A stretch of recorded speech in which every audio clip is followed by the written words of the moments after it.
मर्दां ते औरतां दा राज देखिया, खुसरे नूं राज करदे तां नहीं देखिया हैगा। ये नहीं भी हाँ जसलीन महंत MLA बन गई, अपनी कोठी पा ली, गड्डी लै ली, ऐसी जिंदगी ना। विधान सभा च इन्हां नूं वड़न नहीं दिया करना, बाहरों ही शुरू हो जा करूंगी। आ जाओ बेटा, वो तुसीं हो जिहड़े जंगल बेच के खा गए, ओह मंत्री हो तुसीं जिहड़े लोकां दे वजीफे खा गए। पैसा कित्थों आया? 1 करोड़ लैंदा कित्थों ती? ਉਹਨੂੰ ਇਹ ਵੀਰ ਨੂੰ ਇਹ ਪੁੱਛਣਾ ਸੀ ਵੀ ਵੀਰ ਜੀ ਮੈਨੂੰ ਇਹ ਤਾਂ ਦੱਸ ਦਿਓ ਵੀ 1 ਕਰੋੜ ਤੁਸੀਂ ਦੇ ਚੱਲੇ, ਮੈਨੂੰ ਇਹ ਤਾਂ ਦੱਸ ਦਿਓ ਵੀ ਲਿਆਂਦਾ ਕਿੱਥੋਂ ਤੀ 1 ਕਰੋੜ ਰੁਪਇਆ। ਬਿਲਕੁਲ, ਲੋਕਾਂ ਦਾ ਪੈਸਾ ਲੋਕਾਂ ਨੂੰ ਦਿੱਤਾ। ਤੁਸੀਂ ਕਿਉਂ ਖੱਬੀ ਖਾਨ ਬਣ ਗਏ? ਸਿਮਰਨ ਮਹੰਤ ਨੇ ਸਾਡੇ ਪਟਿਆਲੇ ਦੇ ਉੱਤੇ ਹਮਲਾ ਕਰਾਤਾ, ਡੇਰੇ ਤੇ ਹਮਲਾ ਹੋ ਗਿਆ, ਡੇਰੇ ਨੂੰ ਸੀਲ ਕਰਾਇਆ। ਕੋਈ ਮੰਤਰੀ ਆਪਣੀ ਰੈਲੀ ਕਰਦਾ ਨਾ ਜੀ, ਕਰੈਕਸ ਦੀਆਂ ਸ਼ੀਸ਼ੀਆਂ ਪਹੁੰਚ ਜਾਂਦੀਆਂ ਨੇ ਉੱਥੇ, ਕਹਿੰਦੇ ਨੇ ਜੀ 100 ਵੀ 1000 ਮੁੰਡਾ ਬੁਲਾ ਲਿਓ, 2000 ਸ਼ੀਸ਼ੀ ਉੱਥੇ ਪਹੁੰਚਾ ਦਾਂਗੇ। ਹਰੇਕ ਮੁੰਡੇ ਨੂੰ 2 ਸ਼ੀਸ਼ੀਆਂ ਦਿੱਤੀਆਂ ਜਾਂਦੀਆਂ ਨੇ।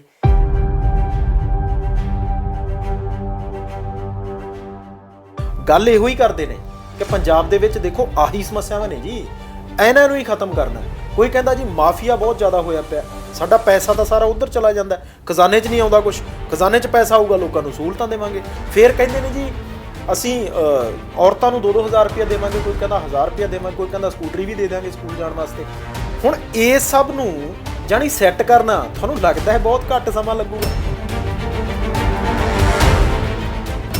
ਅੱਜ ਮੋਹਿਤ ਮਹਿੰਦਰਾ ਠੀਕ ਹੈ, ਉਹ ਇੱਕ ਵੀਰਾ ਨਾ ਮੇਰੇ ਤਾਂ ਭਰਾ ਵਰਗਾ ਉਹ ਮੁੰਡਾ। ਚਲੋ ਉਹਨੂੰ ਨਾ ਦੇਖੋ, ਉਹਦੇ ਦੇਖੋ ਵੀ ਪਿਤਾ ਜੀ ਨੇ ਕਿੰਨੇ ਕੁ ਝੰਡੇ ਚਲਾਏ ਸੀਗੇ। 4.5 ਸਾਲ ਤਾਂ ਉਹਦੇ ਪਿਤਾ ਜੀ ਦਾ ਰਾਜ ਰਿਹਾ ਨਾ, ਤੇ ਜਿਹੜੇ ਜਿਹਦੇ ਬਾਪ ਨੇ ਜਿਹੇ ਜਿਹੇ ਝੰਡੇ ਚਲਾਏ ਤੇ ਆਉਣ ਵਾਲੀ ਔਲਾਦ ਵੀ ਤਾਂ ਇਹੋ ਜਿਹੀ ਚਲਾਊਗੀ।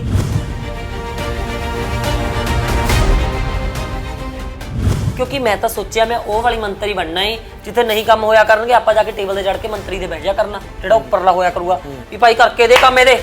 ਉਹ ਇੱਥੇ ਬੈਠੂਗੀ ਨਹੀਂ ਝੰਡਾ ਚੱਕ ਕੇ, ਆ ਬਾਹਰ ਇਹ ਬੈਠੇ ਨੇ, ਕਰਾ ਜਿਹੜਾ ਪਰਚਾ ਮੇਰੇ ਤੇ ਕਰਾਉਣਾ। ਵੋਟਾਂ ਨਹੀਂ ਪਾਉਣੀਆਂ, ਨਾ ਪਾਉਣ, ਹਰਾਉਣਾ ਮੈਨੂੰ ਬੇਸ਼ੱਕ ਹਰਾਉਣ, ਦੈਟਸ ਇਟ, ਇੱਕ ਅਲੱਗ ਮਸਲਾ। ਇਹ ਥੋੜੀ ਲੋਕਾਂ ਦਾ ਕੱਲ ਨੂੰ ਮੈਂ ਜਲੂਸ ਕੱਢੂਗੀ ਜਾ ਕੇ ਵੀ ਹਾਂ ਜੀ ਹਾਂ ਮੈਂ ਤਾਂ ਤੁਹਾਡੇ ਨਾਲ ਗਈ ਸੀ ਕਿਸਾਨਾਂ ਦੀ, ਤੁਸੀਂ ਮੈਨੂੰ ਵੋਟਾਂ ਨਹੀਂ ਪਾਈਆਂ।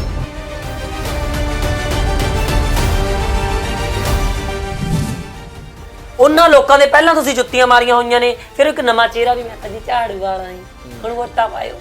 ਉਹਨਾਂ ਨੂੰ ਕਿੱਥੋਂ ਪਾ ਦੋਗੇ ਤੁਸੀਂ? ਕਿਉਂਕਿ ਉਹ ਲੋਕਾਂ ਨੇ ਪਹਿਲਾਂ ਹੀ ਤੁਹਾਡਾ ਵਿਕਾਸ ਕਰਿਆ। ਇਹ ਤਾਂ ਗਲੀਆਂ ਨਾਲੀਆਂ ਧਰਮਸ਼ਾਲਾ ਬਣਾਉਣ ਨੂੰ ਵਿਕਾਸ ਕਰਨਾ ਕਹਿ ਦਿੰਦੇ ਨੇ। ਇਹ ਸਰਕਾਰ ਆ ਸਾਡੀ ਕੋਈ? ਸਾਨੂੰ ਹਮੇਸ਼ਾ ਵਿਕਾਸ ਦੇ ਨਾਮ ਤੇ ਕਿਹਾ ਜਾਂਦਾ ਵੀ ਤੁਹਾਡੇ ਲਈ ਇੱਕ ਧਰਮਸ਼ਾਲਾ ਬਣਾ ਦਾਂਗੇ ਜੀ। ਸਤਿ ਸ਼੍ਰੀ ਅਕਾਲ, ਤੁਸੀਂ ਦਾ ਅਨਮਿਊਟ ਦੇਖ ਰਹੇ ਹੋ ਤੇ ਮੈਂ ਆ ਰਵੀ ਸੰਗਰਾਹੂਰ। ਪੰਜਾਬ ਵਿਧਾਨ ਸਭਾ ਚੋਣਾਂ ਨੂੰ ਲੈ ਕੇ ਹਰ ਰੋਜ਼ ਐਸੇ ਸਮੀਕਰਨ ਬਦਲਦੇ ਨੇ ਕਿ ਸਾਡੀ ਤਾਂ ਆਪਣੀ ਖਬਰ ਬਦਲ ਜਾਂਦੀ ਆ। ਅੱਜ ਕੁਝ ਖਬਰ ਕਰਕੇ ਆਏ ਆ ਤਾਂ ਅਗਲੇ ਦਿਨ ਉਹਦੇ ਮਾਇਨੇ ਹੀ ਚੇਂਜ ਹੋ ਜਾਂਦੇ ਆ, ਕਿਉਂਕਿ ਵਿਅਕਤੀ ਚੇਂਜ ਹੋ ਜਾਂਦੇ ਆ ਪਾਰਟੀਆਂ ਨੂੰ ਲੈ ਕੇ। ਲੋਕ ਆਪਣੀ ਪਾਰਟੀ ਤੋਂ ਦੁਖੀ ਕਿਉਂ ਹੋ ਜਾਂਦੇ ਆ, ਦੂਜੀ ਪਾਰਟੀ ਦੇ ਵਿੱਚ ਕਿਉਂ ਚਲੇ ਜਾਂਦੇ ਆ, ਇੱਕ ਪਾਰਟੀ ਦੇ ਵਿੱਚ ਦਮ ਕਿਉਂ ਘੁੱਟਣ ਲੱਗ ਜਾਂਦਾ। ਔਰ ਇਸ ਸਭ ਦੇ ਵਿਚਾਲੇ ਬਹੁਤ ਸਾਰੀਆਂ ਅਜਿਹੀਆਂ ਪਾਰਟੀਆਂ ਆਈਆਂ ਪੰਜਾਬ ਦੇ ਵਿੱਚ ਜਿਨ੍ਹਾਂ ਨੇ ਐਸੇ ਵਾਰੀ ਜਨਮ ਲਿਆ, ਔਰ ਉਹਦੇ ਵਿੱਚ ਲਗਾਤਾਰ ਇਹ ਗੱਲ ਕਹੀ ਜਾਂਦੀ ਹੈ ਕਿ ਪੰਜਾਬ ਨੂੰ ਬਚਾਉਣ ਦੀ ਕੋਸ਼ਿਸ਼ ਕਰਨੀ ਆ। ਹੁਣ ਇਸ ਸਭ ਦੇ ਵਿਚਾਲੇ ਤੁਸੀਂ ਇੱਕ ਨਾਮ ਜ਼ਰੂਰ ਸੁਣਿਆ ਹੋਵੇਗਾ, ਜਸਲੀਨ ਪਟਿਆਲਾ।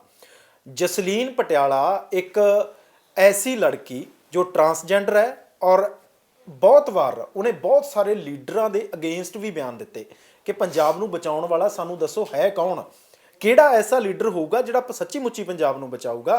पर उन्हां नूं शायद कोई ऐसा दिखिया नहीं जां लभ्या नहीं जां उन्हां दे सामने नहीं आया।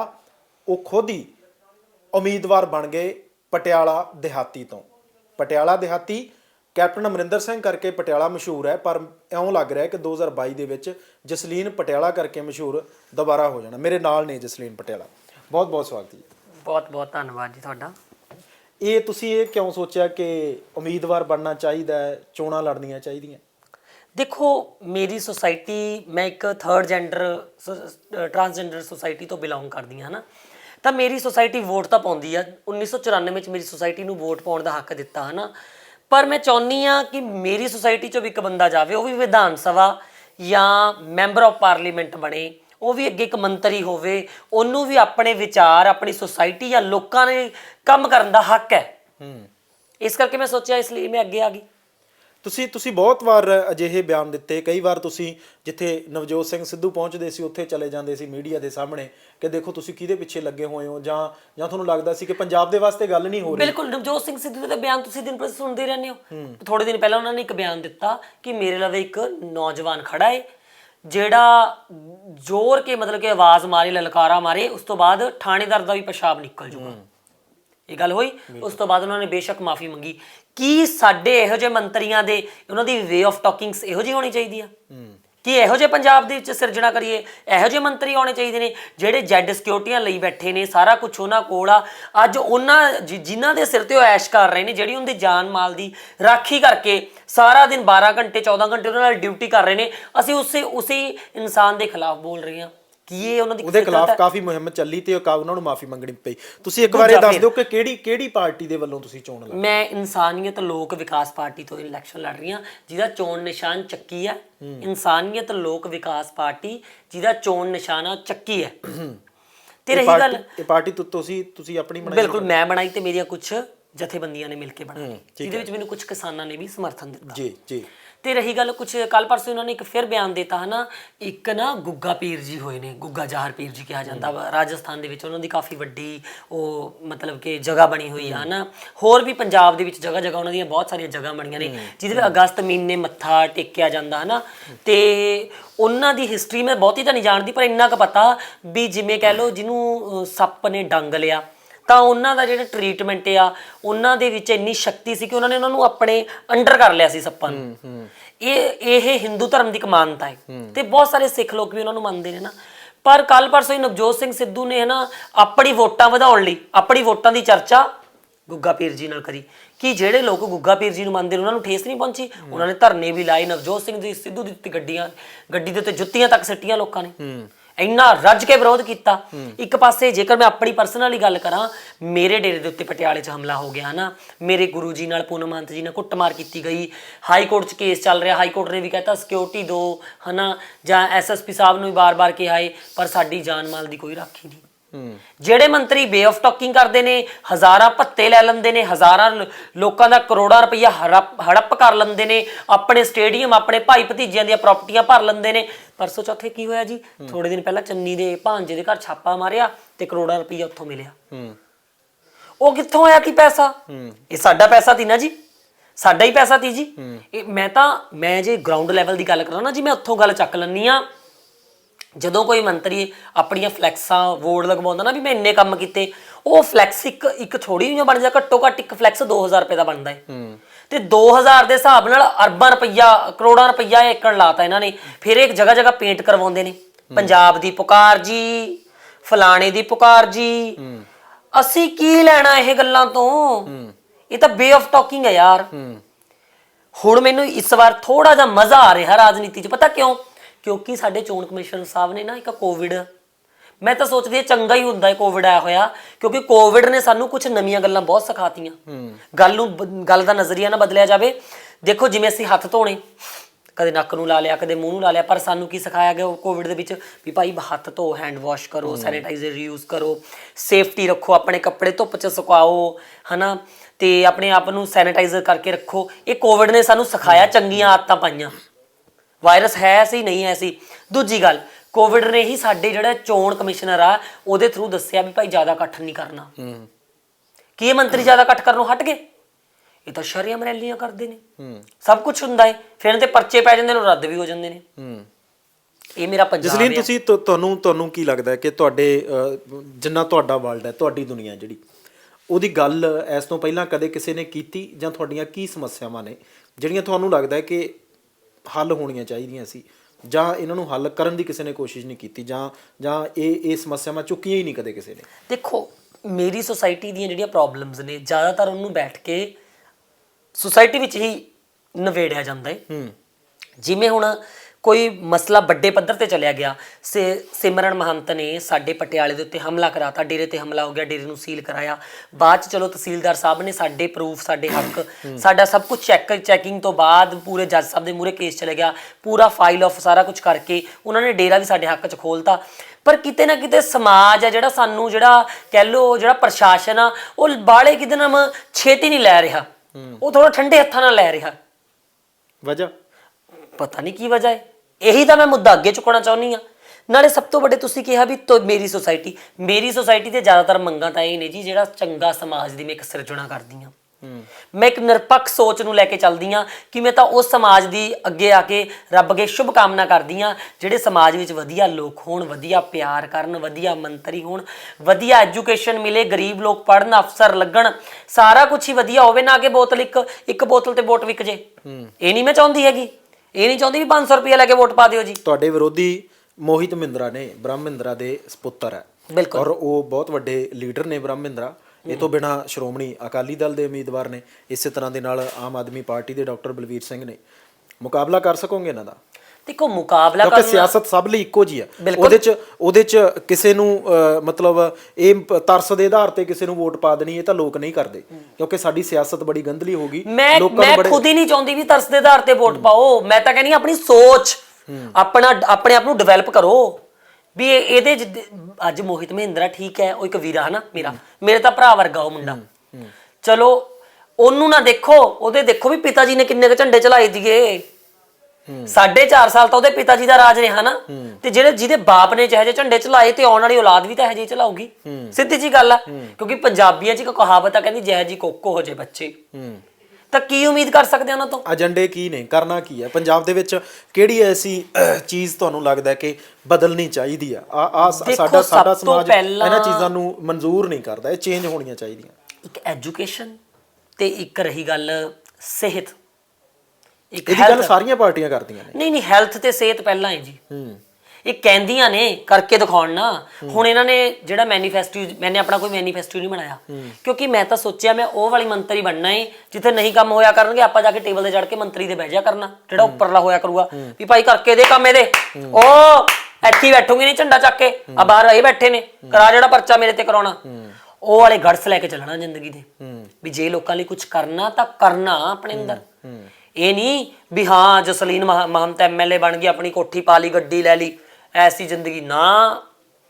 ਵਿਧਾਨ ਸਭਾ 'ਚ ਇਹਨਾਂ ਨੂੰ ਵੜਨ ਨਹੀਂ ਦਿਆ ਕਰਨਾ ਅੰਦਰ, ਬਾਹਰੋਂ ਹੀ ਸ਼ੁਰੂ ਹੋ ਜਾ ਕਰੂੰਗੀ, ਆ ਜਾਓ ਬੇਟਾ। ਉਹ ਤੁਸੀਂ ਹੋ ਜਿਹੜੇ ਜੰਗਲ ਵੇਚ ਕੇ ਖਾ ਗਏ, ਉਹ ਮੰਤਰੀ ਹੋ ਤੁਸੀਂ ਜਿਹੜੇ ਲੋਕਾਂ ਦੇ ਵਜੀਫੇ ਖਾ ਗਏ। ਤੁਸੀਂ ਕਿਹੜਾ ਨੱਕ ਲਈ ਫਿਰਦੇ? ਪਹਿਲਾਂ ਨੱਕ ਵਢਾਓ ਆਪਣਾ, ਫਿਰ ਮੇਰੇ ਨਾਲ ਗੱਲ ਕਰਿਓ। ਤੁਹਾਡੀ ਇੰਨੀ ਕੋ ਔਕਾਤ ਆ। ਲੋਕ ਮੌਕਾ ਦੇਣਗੇ। ਲੋਕ ਦੇਖੋ ਜੀ, ਕਿਉਂਕਿ ਲੋਕਾਂ ਤੱਕ ਪਹੁੰਚ ਬਣਾਉਣੀ, ਜਿਸ ਲਈ ਲੋਕਾਂ ਤੱਕ ਪਹੁੰਚ ਬਣਾਉਣੀ ਇਹ ਸਭ ਤੋਂ ਵੱਡਾ ਟਾਰਗੇਟ ਹੁੰਦਾ ਹੈ ਕਿਸੇ ਵੀ ਉਮੀਦਵਾਰ। ਸਮਾਂ ਬੜਾ ਬਲਵਾਨ ਹੈ ਜੀ, ਸਮਾਂ ਬਹੁਤ ਵੱਡਾ ਬਲਵਾਨ ਆ। ਦੇਖੋ ਕੋਈ ਪਤਾ ਨਹੀਂ ਸਮੇਂ ਦਾ ਕਿ ਲੋਕ ਮੈਨੂੰ MLA ਬਣਾ ਦੇ, ਕੋਈ ਪਤਾ ਨਹੀਂ ਮੈਂ ਹਾਰ ਵੀ ਜਾਵਾਂ। ਜੇਕਰ ਮੈਂ ਹਾਰ ਵੀ ਜਾਂਦੀ ਹਾਂ ਤਾਂ ਵੀ ਕੋਈ ਗੱਲ ਨਹੀਂ, ਗੁੱਡ ਐਂਡ ਵੈਲ, ਮੈਂ ਫਿਰ ਵੀ ਖੁਸ਼ ਹਾਂ, ਕਿਉਂਕਿ ਮੇਰੇ ਲਈ ਤਾਂ ਫਿਰ ਇੱਕ ਮੌਕਾ ਹੋ ਜਾਊਗਾ ਨਾ ਅੱਗੇ ਆਪਣੇ ਆਪ ਨੂੰ ਹੋਰ ਸਾਬਿਤ ਕਰਨ ਦਾ। ਮੈਂ ਲੋਕਾਂ ਨੂੰ ਹੋਰ ਕਿਤੇ ਨਾ ਲੋਕਾਂ ਨਾਲ ਡੀਲਿੰਗ 'ਚ ਇੰਨਾ ਵੱਧ ਜਾਊਂਗੀ, ਹੋਰ ਵੀ ਅੱਗੇ ਆਪਣੇ ਆਪ ਨੂੰ ਇੰਨਾ ਲੋਕਾਂ ਦਾ ਚਹੇਤਾ ਬਣਾਉਂਗੀ ਕਿ ਹੋਰ ਵੀ ਲੋਕਾਂ ਨਾਲ ਇੰਨਾ ਕੁ ਗਰਾਊਂਡ ਲੈਵਲ ਤੇ ਜਾਣ ਲੱਗੂਗੀ ਕਿ ਹਾਂ ਅਗਲੀ ਵਾਰ ਮੈਨੂੰ ਅਗਲਾ ਮੌਕਾ ਦੇਵੇ। ਕਿਉਂਕਿ ਇਹਨਾਂ ਮੰਤਰੀਆਂ ਨੇ ਸਿਰਫ ਲਾਰੇ ਹੀ ਲਾਉਣੇ ਨੇ ਜੀ, ਅਸੀਂ ਡੀਜ਼ਲ 10 ਰੁਪਏ ਖੇਤੀ ਨੂੰ ਸਸਤਾ ਕਰ ਦਾਂਗੇ, ਅਸੀਂ ਆਹ ਕਰ ਦਾਂਗੇ, ਅਸੀਂ ਉਹ ਕਰ ਦਾਂਗੇ। ਸਭ ਕੁਝ ਹੋਇਆ, ਸਾਰਾ ਕੁਝ ਹੋਇਆ, ਚਿੱਟਾ ਵੀ ਹੋਇਆ, ਸਾਰਾ ਕੁਝ। ਨਸ਼ੇ ਵੀ ਇਹਨਾਂ ਨੇ ਪ੍ਰਮੋਟ ਕੀਤੇ, ਨਸ਼ਿਆਂ ਨੂੰ ਅੱਜ ਵੀ ਇਹ ਪ੍ਰਮੋਟ ਕਰਦੇ ਨੇ। ਮੈਂ ਝੂਠ ਨਹੀਂ ਕਹਿੰਦੀ, ਸੱਚ ਕਹਿੰਦੀ ਆ। ਹੁਣ ਸੱਚ ਤੇ ਕੱਚ ਹਮੇਸ਼ਾ ਚੁੱਭਦਾ। ਕੋਈ ਮੰਤਰੀ ਆਪਣੀ ਰੈਲੀ ਕਰਦਾ ਨਾ ਜੀ, ਕਰੈਕਸ ਦੀਆਂ ਸ਼ੀਸ਼ੀਆਂ ਪਹੁੰਚ ਜਾਂਦੀਆਂ ਨੇ ਉੱਥੇ। ਕਹਿੰਦੇ ਨੇ ਜੀ 100-1000 ਮੁੰਡਾ ਬੁਲਾ ਲਿਓ, 2000 ਸ਼ੀਸ਼ੀ ਉੱਥੇ ਪਹੁੰਚਾ ਦਾਂਗੇ। ਹਰੇਕ ਮੁੰਡੇ ਨੂੰ 2 ਸ਼ੀਸ਼ੀਆਂ ਦਿੱਤੀਆਂ ਜਾਂਦੀਆਂ ਨੇ ਕਰੈਕਸ ਦੀਆਂ। ਸਾਡੀ ਜਵਾਨੀ ਨੂੰ ਵਿਗਾੜਨ ਵਾਲੇ ਤਾਂ ਮੰਤਰੀ ਨੇ। ਮੈਨੂੰ ਇੱਕ ਗੱਲ ਸਮਝ ਨਹੀਂ ਲੱਗੀ ਅੱਜ ਤੱਕ, ਕੋਈ ਨੌਜਵਾਨ ਪੰਜਾਬ ਦਾ ਇੱਕ ਵੀ ਮੇਰੇ ਕੋਲ ਆ ਕੇ ਕਹਿ ਦੇਵੇ ਵੀ ਭੈਣ ਮੈਂ ਵੀਜ਼ਾ ਲਵਾ ਕੇ ਗਿਆ ਸੀ ਪਾਕਿਸਤਾਨ, ਜਾਂ ਮੈਂ ਵੀਜ਼ਾ ਲਵਾ ਕੇ ਗਿਆ ਸੀ ਫਲਾਣੀ ਕੰਟਰੀ, ਉੱਥੋਂ ਮੈਂ ਚਿੱਟਾ ਲੈ ਕੇ ਆਇਆ, ਚਿੱਟਾ ਲਿਆ ਕੇ ਫਿਰ ਮੈਂ ਲਾਇਆ, ਦੂਜੇ ਨੂੰ ਲਵਾਇਆ, ਤੀਜੇ ਨੂੰ ਲਵਾਇਆ, ਇੱਥੋਂ ਇਹ ਸ਼ੁਰੂ ਹੋਇਆ। ਹੈ ਕੋਈ ਨੌਜਵਾਨ ਐਸਾ? ਕਿੱਥੋਂ ਆਇਆ ਜੀ ਫਿਰ? ਇਹ ਹੈ ਸਾਡੇ ਕੋਲ ਇਸ ਗੱਲ ਦਾ ਸਵਾਲ ਦਾ ਜਵਾਬ। ਇਹ ਕਿੱਥੋਂ ਆਇਆ? ਮੰਤਰੀ ਲਿਆਏ ਨੇ ਜੀ। ਫਿਰ ਇਹਨਾਂ ਤੇ ਗਾਣੇ ਵੀ ਬਣ ਗਏ ਵੀ ਬਾਰਡਰ ਨਹੀਂ ਟੱਪਦਾ ਚਿੱਟਾ ਮੁੰਡਾ ਲੁਧਿਆਣੇ ਡੀਕਦਾ।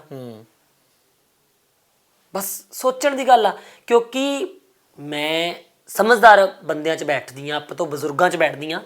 ਮੇਰੀ ਉਮਰ ਹਜੇ 25-26 ਸਾਲ ਦੀ ਆ ਨਾ, ਤਾਂ ਮੇਰੇ ਬਜ਼ੁਰਗਾਂ ਨੇ ਮੈਨੂੰ ਇੱਕ ਗੱਲ ਦੱਸੀ, ਕਹਿੰਦੇ ਵੀ ਪੁੱਤ ਤੂੰ ਸਾਡੀ ਗੱਲ ਨੂੰ ਵੱਡੀ ਨਾ ਕਰੀ, ਇਤਿਹਾਸ ਖੋਲ ਲਈ, ਇਤਿਹਾਸ ਖੋਲ, ਪੁਰਾਣੀਆਂ ਬੁੱਕਸ ਪੜ੍ਹਨੀਆਂ ਸ਼ੁਰੂ ਕਰ, ਰੀਡ ਕਰ ਉਹਨਾਂ ਕਿਤਾਬਾਂ ਨੂੰ ਲਾਇਬ੍ਰੇਰੀਆਂ 'ਚੋਂ ਲਿਆ ਕੇ।